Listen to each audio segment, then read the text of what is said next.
अगर आप भी गूगल मैप्स को रैंक करना चाहते हैं तो आज की वीडियो में कुछ टिप्स के बारे में बात करूंगा मैप्स रैंक कराने के लिए और गूगल मैप्स के सबसे बेस्ट तरीके बिजनेस जनरेट करने का। नमस्ते दोस्तों, मैं हूं आयुष।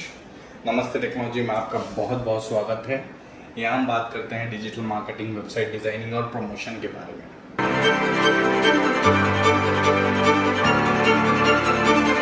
क्योंकि गूगल माई बिजनेस पर सबसे ज़्यादा ट्रैफिक है एंड काफ़ी कंपटीशन भी है, तो क्या तरीका है गूगल मैप्स को रैंक कराने का। आज मैं आपसे बात करूंगा सबसे बेस्ट तरीका गूगल मैप्स को रैंक कराने का, और इन टिप्स के द्वारा आप ज़्यादा ट्रैफिक एंड सर्च रिजल्ट में रैंक कर सकते हैं। सो नंबर 1 पॉइंट है अपडेट कंटेंट राइटली। सबसे पहले आपको ध्यान रखना है कि आप अपने गूगल मैप्स पर जो भी कंटेंट अपडेट कर रहे हैं क्या वो रियलिस्टिक हो है या नहीं, और अगर नहीं है तो वो होना चाहिए, चाहे वो इमेजेस हो या फिर फ़ोन नंबर या रिव्यू, एंड सबसे अच्छा कंटेंट होना और अपडेटेड होना चाहिए। अब जो सेकंड पॉइंट है मैं बात करूंगा वो है डोमेन अथॉरिटी। हालांकि गूगल डोमेन अथॉरिटी नाम की किसी चिड़िया को नहीं जानता है, लेकिन अकॉर्डिंग टू मोज डोमेन अथॉरिटी बहुत ही इम्पोर्टेंट टॉपिक है एंड इससे गूगल की रैंक पर भी इफेक्ट पड़ता है। बेसिकली जिसके ज़्यादा डोमेन अथॉरिटी उतनी ज़्यादा ही अच्छी गूगल पर अच्छी रैंकिंग। अगर डोमेन अथॉरिटी की बात करूं तो वो डिपेंड करता है आपकी वेबसाइट पर कितनी क्वालिटी बैकलिंक बने हुए हैं, आपकी वेबसाइट कितनी पुरानी है, आपने वेबसाइट पर कितना अच्छा कंटेंट है, आपकी वेबसाइट सर्च इंजन फ्रेंडली है या नहीं, एंड क्या सभी सोशल लिंक्स ऐड हैं आपकी वेबसाइट से। सो ये सबसे ज़्यादा इम्पोर्टेंट है। अगर नहीं है तो प्लीज़ अपडेट कर लीजिए। अब जो नंबर 3 पॉइंट है मैं बात करूंगा आपसे वो है link building. Number of links कितने हैं आपकी वेबसाइट पर, इट मीन्स क्वालिटी बैकलिंक्स कितने बने हुए हैं आपकी वेबसाइट से। सो जब भी गूगल आपकी वेबसाइट के यूआरएल को गूगल क्रॉल करता है तो वो देखता है कि आपकी वेबसाइट से कितने यूआरएल लिंक हैं, नंबर ऑफ लिंक कितने अटैच्ड हैं, आपकी वेबसाइट से क्वालिटी बैकलिंक्स हैं या नहीं है। ये आपकी website and Google maps rank करेगी अगर आपकी क्वालिटी बैकलिंक्स हैं, जो कि दोनों रैंक के लिए इम्पोर्टेंट है। सो कोशिश करें कि आपकी वेबसाइट से रिलेटेड ही वेबसाइट पर बैकलिंक बने हुए हों, जिस भी निच पर हो आपकी वेबसाइट वो रिलेट कर रही हो, तो कोशिश करें उससे रिलेटेड ही आपके बैकलिंक बनाया जाए। अब जो नेक्स्ट पॉइंट है वो है साइटेशन। सो यानी नेम, नंबर एंड एड्रेस, जिसे हम नैप भी कहते हैं।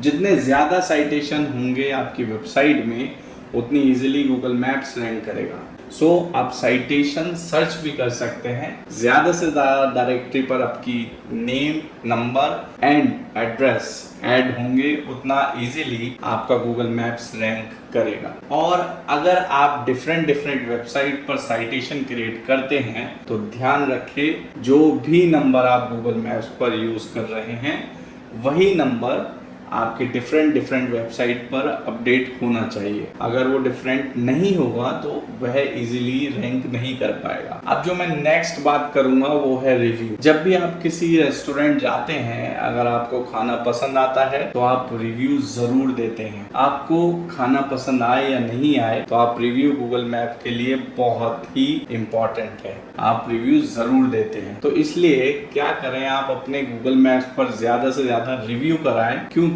कोई भी कस्टमर आपके गूगल मैप्स को देखते हैं या रिव्यू जरूर देखता है, इसलिए रिव्यू का भी बहुत इंपॉर्टेंट रोल है। गूगल मैप्स में रिव्यू आपके बिजनेस को ज़्यादा ट्रस्टवर्थी बनाते हैं, लेकिन खाली गूगल मैप्स रैंक करने के लिए रिव्यू काफ़ी नहीं है। ये ध्यान रखें कि आप काफ़ी बार कस्टमर की तरफ से नेगेटिव रिव्यू भी आ जाते होंगे, लेकिन उस कंडीशन में आपको होपलेस नहीं होना है। आपके अपने कस्टमर को रेस्पॉन्स करना है, बिल्कुल भी एग्रेसिव नहीं होना है। अब नेक्स्ट है prominence and popularity. Google reward करता है बहुत से बिजनेस को जो पॉपुलर होते हैं एंड फेमस होते हैं लोकल मार्केट के अंदर, और काफी रेपुटेबल ब्रांड होते हैं जिन्हें गूगल भी चाहता है कि लोगों को मोस्ट रिलायबल इंफॉर्मेशन प्रोवाइड कराए ताकि यूजर इजीली डिसीजन ले सके। लेकिन इसका मतलब ये नहीं कि गूगल स्मॉल बिजनेस को प्रमोट नहीं करेगा, इसलिए ही बिजनेस ओनर और मार्केटिंग टीम को हायर करते हैं ताकि आपके ऑनलाइन बिजनेस को देख सके और उसकी देख रेख कर सके। इसलिए रिव्यू भी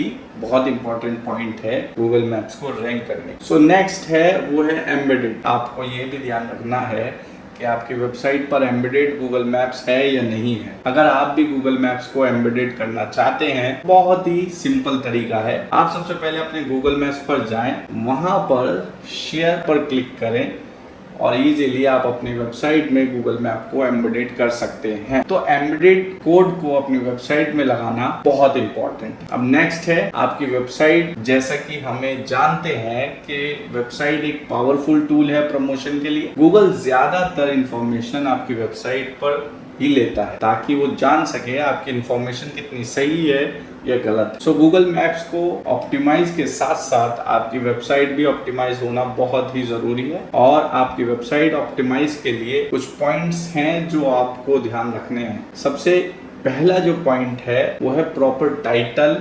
जैसे कि हम जानते हैं H1 टैग बहुत ही इंपॉर्टेंट है आपकी वेबसाइट के लिए। अब बात करूं नंबर 2, वो है पेज डिस्क्रिप्शन।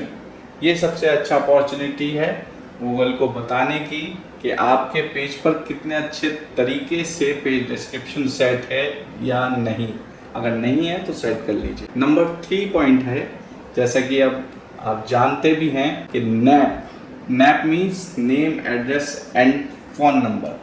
एंड लास्ट है प्रॉक्सिमिटी। जो भी बिजनेस है वो आपसे कितना दूर है, यानी कितनी रेंज में है, गूगल उसी सर्च रिजल्ट में पहले दिखाता है जो नियर बाई होता है। तो जो पॉपुलर भी है एंड जो क्लोज भी है। तो इजीली गूगल भी चाहता है कि जो नियर बाई हो उसको रिजल्ट को पहले दिखाए ताकि कस्टमर को इजी हो और इजीली वो अपने टारगेट कस्टमर या ऑडियंस कह ले वो रीच कर सके। तो ये कुछ पॉइंट्स थे गूगल मैप को रैंक कराने के लिए। अगर आपको फिर भी कोई प्रॉब्लम्स होती हैं गूगल मैप से रिलेटेड तो आप हमारे नंबर पर कॉल भी कर सकते हैं और हम कोशिश करेंगे आपकी प्रॉब्लम्स को रिजॉल्व करने की। नमस्ते, धन्यवाद।